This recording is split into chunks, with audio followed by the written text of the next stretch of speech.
जय श्री कृष्णा, राधे राधे। भक्तजनों, आप सभी का हमारे YouTube चैनल श्री कृष्ण दीवानी में हार्दिक स्वागत है। आज के पावन दिन मैं आप सबके समक्ष अन्नपूर्णा माता की व्रत कथा प्रस्तुत कर रही हूँ। संपूर्ण जगत शिव शक्ति स्वरूप है और उसमें शिव विश्वेश्वर हैं और शक्ति पार्वती हैं।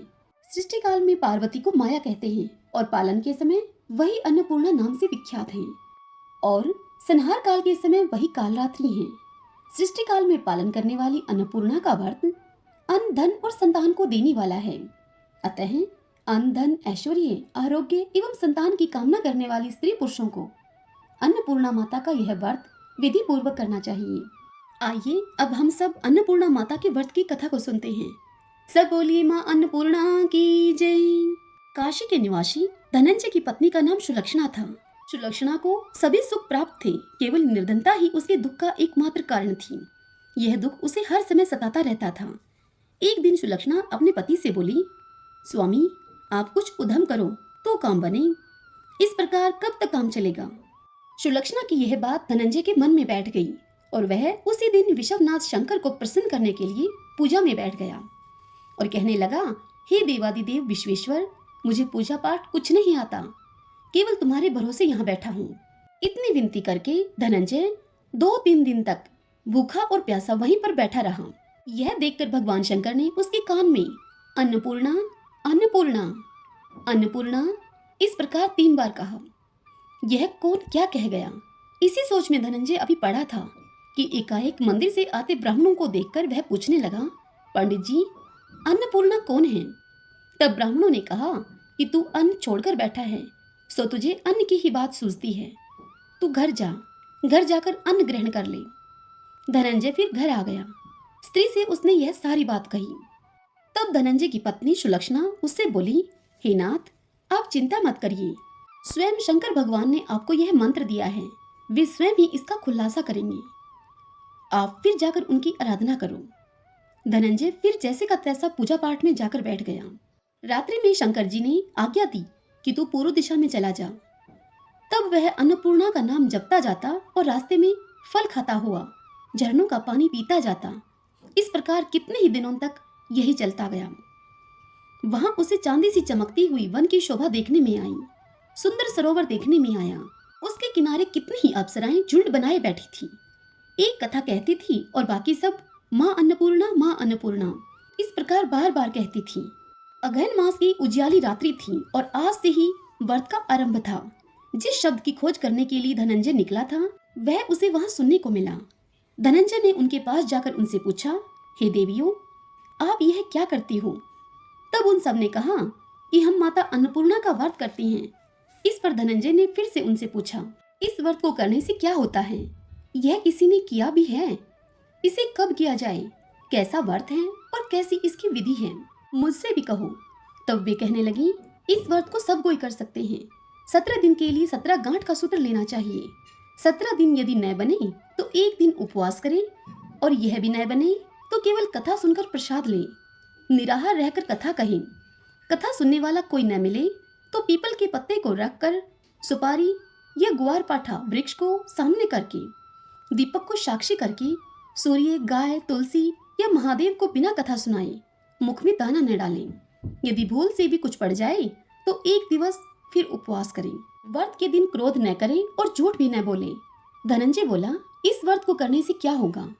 तब वे कहने लगी कि इसके करने से अंधों को नेत्र मिले, भूखों को अन्न मिले, निर्धन के घर धन आए, बांझ को संतान मिले, मूर्ख को विद्या आए और जो जिस कामना से इस व्रत को करे माँ उसकी हर इच्छा पूरी करती हैं। तब वह कहने लगा कि बहनों मेरे पास धन नहीं है, विद्या नहीं है, मैं तो दुखिया ब्राह्मण हूँ, मुझे इस व्रत का सूत्र दोगी। तब वह बोली, हाँ भाई तेरा कल्याण हो, तुझे देंगी, ले इस व्रत का मंगलसूत्र ले। तब धनंजय ने इस व्रत को किया। जब धनंजय का व्रत पूरा हुआ तभी सरोवर में से 21 खंड की स्वर्ण सीढ़ी हीरा मोती जड़ी हुई प्रकट हुई। धनंजय जय अन्नपूर्णा कहता जाता था।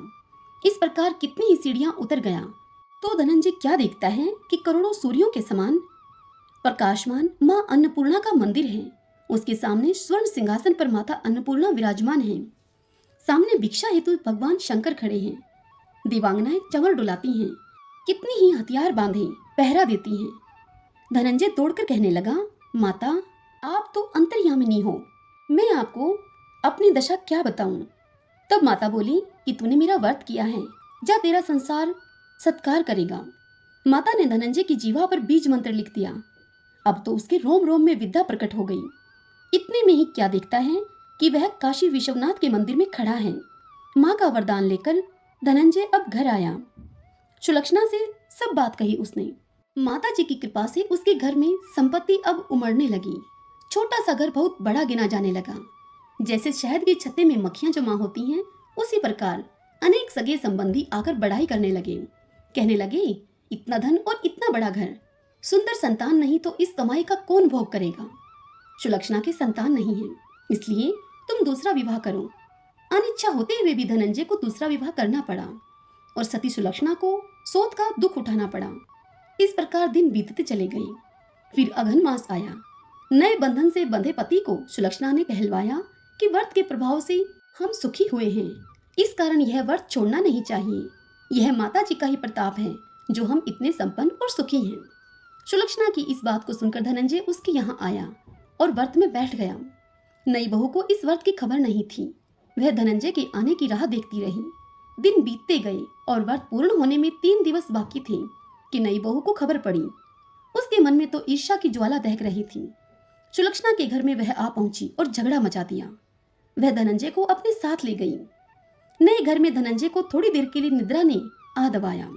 इसी समय नई बहू ने उसका व्रत का सूत्र तोड़कर आग में झोंक दिया। अब तो माता जी का कोप जाग गया। घर में अकस्मात आग लग गई। सब कुछ जलकर खाक हो गया।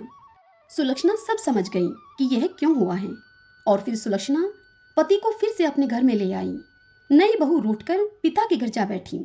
संसार में 2 जीव थे, उनमें से एक ही रह गया।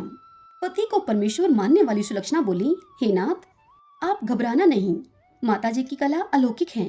पुत्र कुपुत्र हो जाता है पर माता कुमाता नहीं होती। अब आप श्रद्धा और भक्ति पूर्वक आराधना शुरू करो, वे जरूर हमारा कल्याण करेंगी। धनंजय फिर माता के पीछे पड़ गया। फिर वही सरोवर सीढ़ी प्रकट हुई। उसमें धनंजय अन्नपूर्णा माँ इस प्रकार कहता हुआ उतर चला। वहां जाकर माता जी के चरणों में रुदन करने लगा। माता जी प्रसन्न होकर उसे बोली, यह मेरी स्वर्ण की मूर्ति ले जा और इसकी पूजा करना, तो फिर सुखी हो जाएगा। जा धनंजय, तुझे मेरा आशीर्वाद है। तेरी स्त्री सुलक्षणा ने श्रद्धा से मेरा व्रत किया है, उसे मैंने पुत्र दिया है। धनंजय ने आंखें खोली। वह खुद को काशी विश्वनाथ के मंदिर में खड़ा पाता है। वहां से फिर उसी प्रकार वह घर को आया। इधर सुलक्षणा के दिन चढ़े और महीने पूरे होते ही पुत्र का जन्म हुआ। गांव में आश्चर्य की लहर दौड़ गई। मानता आने लगी। इसी प्रकार गांव के निसंतान सेठ के पुत्र होने से उसने माता अन्नपूर्णा का सुंदर मंदिर बनवा दिया। उसने माताजी धूमधाम से पधारी, यज्ञ किया और धनंजय को मंदिर के आचार्य का पद दे दिया गया। जीविका के लिए मंदिर की दक्षिणा और रहने के लिए बड़ा सुंदर घर बनवा दिया। धनंजय स्त्री पुत्र के सहित वहां रहने लगा। माता जी की चढ़ोतरी में भरपूर आमंत्रित होने लगी। उधर नई वधू के पिता के घर डाका पड़ गया। डाकू सब लूट ले गए। वे भीख मांगकर अब पेट भरने लगे। लक्षणा ने जब यह सुना तो उन्हें वहां से बुलवा लिया, अलग जार में रख लिया और उनके अन्न वस्त्र का प्रबंध कर दिया। धनंजय, सुलक्षणा और उसका पुत्र माता जी की कृपा से आनंद से रहने लगे। माँ अन्नपूर्णा ने जैसे उनके भंडार भरे वैसे ही सबके भरे। जाके जैसी भावना ताको वैसा सिद्ध, हंसा मोती चुगत है मुर्दा चौखट गिद्ध।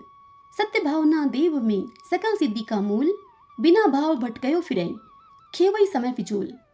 सब बोलिए अन्नपूर्णा माता की जय।